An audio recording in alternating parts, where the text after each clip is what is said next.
bit. This is.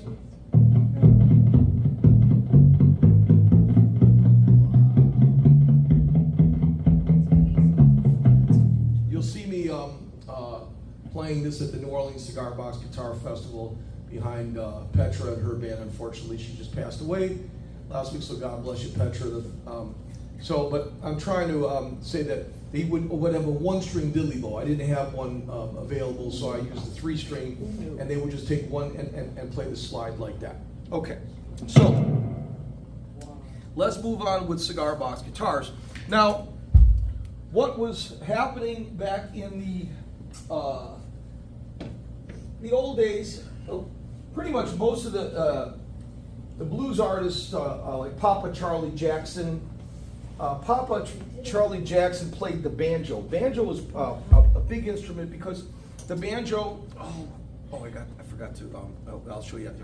The banjo would throw out sound. Again, we're dealing with it. We're dealing with the early 20s. Thank you so much. We're dealing with the beginning of the 20s and 30s. It was very hard. They didn't have amplifiers. Amplifiers came out about 42 or so with the Weber amp. So they couldn't afford instruments such like good guitars, Martins, Gibsons. They were very expensive to have that. So they would take cigar boxes and they would make guitars out of them. Sorry, I should get more into them. Here, we'll just go into a blues.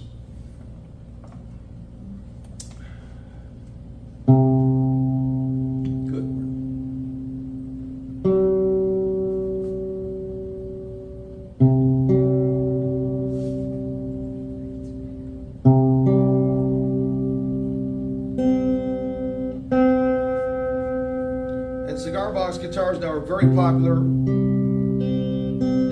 There's over 7,000 builders in the world. And you can give my card, you know, I travel to New Zealand, to Australia, to visit other builders and make videos.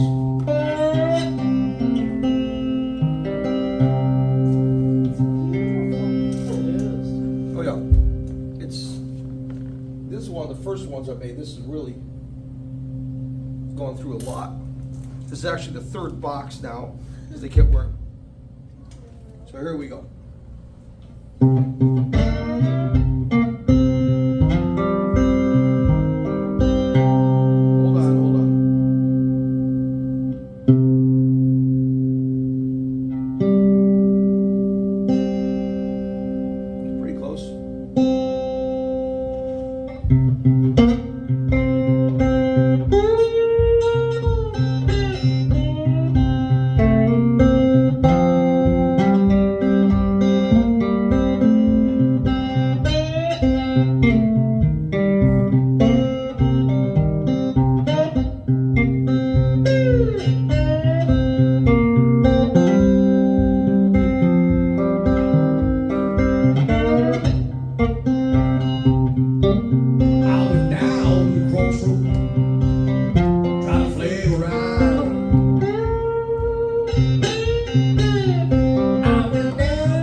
was Robert Johnson. Very good.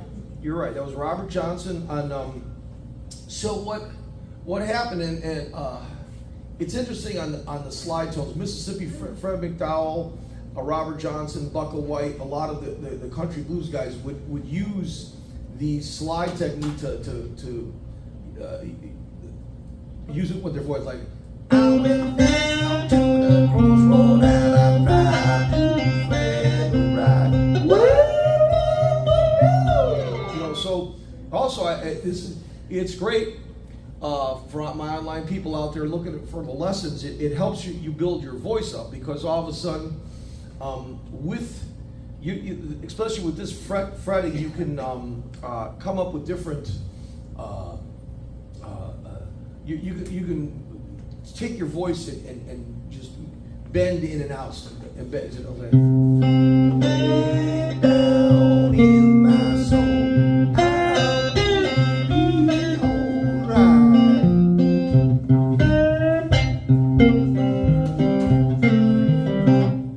So that's pretty much some of the early stuff of the Cigar Box Guitar. And you can see a lot of this. I'll give you my cards. You can see this on my YouTube channel that goes into further description of this cigar box. Let's talk a little bit about the Cigar Box Guitar journey.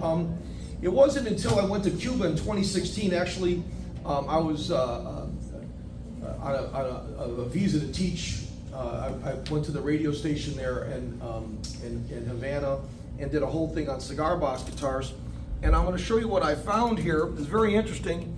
I discovered a very interesting correlation between the Spanish territory and the French territory. There was a lot of trade going on.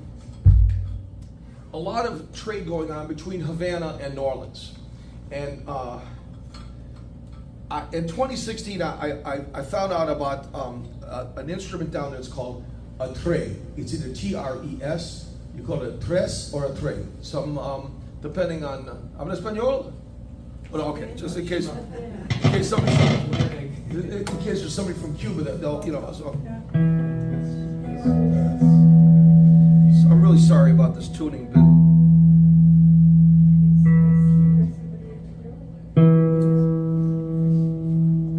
So, if you notice on this guitar, there's two, this is an E, there's two strings,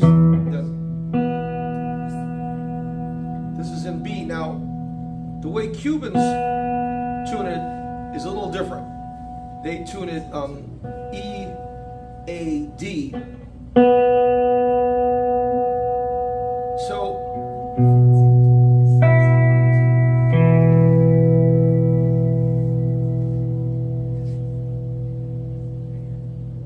So upon further investigation and review, I found out that in New Orleans, a lot of people were influenced, some of the early blues people, by the trade. That this was a tuning that was common. So if you ever go to New Orleans, go to the New Orleans Jazz Museum. I play there the third week of January every year. It's an amazing festival. We have builders from all over the world, and so the trade. I just turned it more into a blues tone.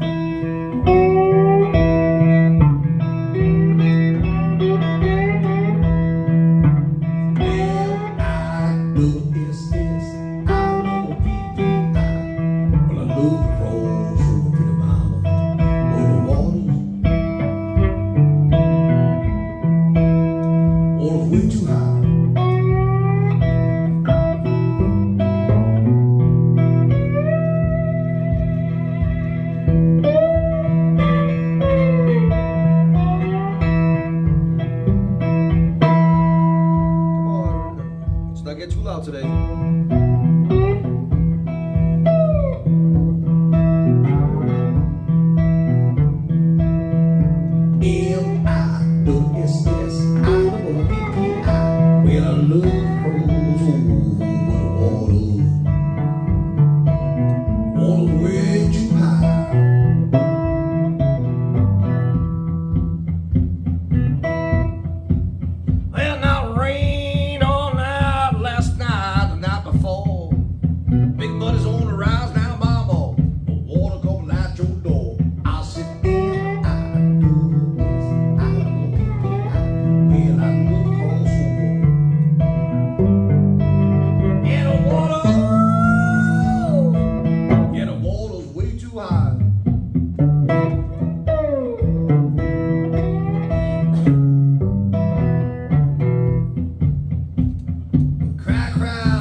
it's a different brand. So I'm not a great singer, I'm not a great guitar player, but with these instruments that you got, it's a different kind of a sound. It's very unique in the blues.